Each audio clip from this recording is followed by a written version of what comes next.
ৰাষ্ট্ৰীয় শিশু স্বাস্থ্য অভিযানৰ অংশ হিচাপে ডিব্ৰুগড়ৰ বৰবৰুৱা প্ৰাথমিক বিদ্যালয়ত পোনপ্ৰথমবাৰৰ বাবে বৰবৰুৱা স্বাস্থ্য ক্ষেত্ৰৰ সৌজন্যত অনুষ্ঠিত কৰা হয় মেগা হেল্থ চেকআপ কেম্প। বিদ্যালয়খনৰ তথা অঞ্চলটোৰ বহু সংখ্যক ছাত্ৰ-ছাত্ৰীয়ে উক্ত স্বাস্থ্য পৰীক্ষা শিবিৰত অংশগ্ৰহণ কৰি স্বাস্থ্য পৰীক্ষা সেৱা গ্ৰহণ কৰে।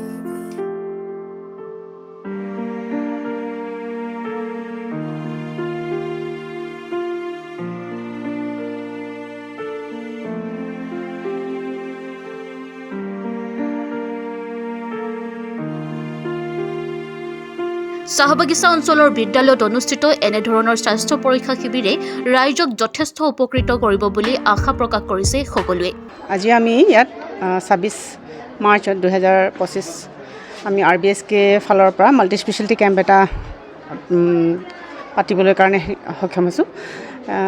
ইয়াত বাগানৰ মেনেজাৰ ছাৰ আৰু বিভিন্ন বিভাগৰ পৰা শিক্ষানুষ্ঠানৰ পৰা শিক্ষক আহিছে আৰু আমাৰ BO ছাৰ আহিছিলে ইনগ্ৰেশ্যন কৰিবলৈ কাৰণে আৰু বিভিন্ন বিভাগৰ চিকিৎসকসকল আহিছে আৰু আমি আজি এই কেম্পটো সুকলমে সফল কৰিম বুলি ভাবিছোঁ। কিমানটা বিভাগ ইয়াত মানে চিকিৎসা? আমাৰ ইয়াত প্ৰায় আপোনাৰ পেডিয়াট্ৰিক আছে, গাইনকলজিষ্ট আছে আৰু আপোনাৰ সাইকেট্ৰিষ্ট, সাইকলজিষ্ট আৰু ENT আৰু পেডিয়াট্ৰিচিয়ান, মেডিচিন, আয়ুষ।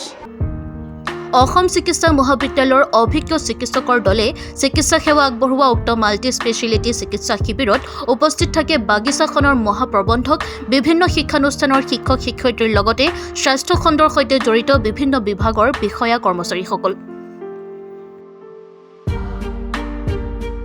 আজি বৰবৰুৱা চাহ বাগিচাত পোনপ্ৰথমভাৱে আমাৰ এই LP স্কুলত বৰবৰুৱা স্বাস্থ্য কেন্দ্ৰৰ সৌজন্যত আজি ইয়াতে এটা মেগা হেল্থ চেকআপ কেম্প অনুষ্ঠিত কৰিছে। তাৰ বাবে মই ডিষ্ট্ৰিক্ট এডমিনিষ্ট্ৰেশ্যন তথা বৰবৰুৱাৰ সমূহ স্বাস্থ্যকৰ্মীসকলক ধন্যবাদ জ্ঞাপন কৰিছোঁ। বিশেষকৈ এই পিছপৰা অঞ্চলবিলাকত আজি স্কুল আমাৰ বৰবৰুৱা স্কুলত যেনেধৰণে তেওঁলোকে এটা পদক্ষেপ লৈছে, মই ভাবোঁ আগন্তুক দিনবিলাকত স্বাস্থ্যকেন্দ্ৰৰ কাৰণে এইটো এটা ভাল বাৰ্তা যাব বুলি ভাবিছোঁ।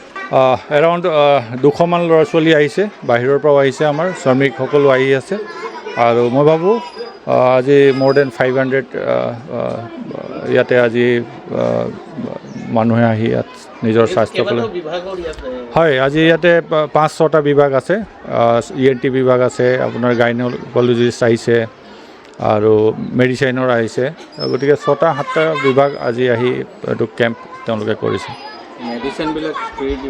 হয়, তেওঁলোকে মেডিচিন লৈ আহিছে, মেডিচিনো তেওঁলোকে ফ্ৰীকৈ প্ৰভাইড কৰিব। আমি যিমান পাৰোঁ আমি তেওঁলোকৰ লগত কোঅৰ্ডিনেট কৰি আমাৰ ফালৰ পৰা আমি যথেষ্ট সহায় কৰিছোঁ। এতিয়া চাওঁ আজি দিনটো তেওঁলোকে কেনেকুৱা ধৰণৰ অতিবাহিত কৰে। আশা কৰোঁ দিনটো ভালে যাব আৰু এতিয়ালৈকে বৰ্তমান 7গৰাকী চিকিৎসক আহি উপস্থিত হৈছে।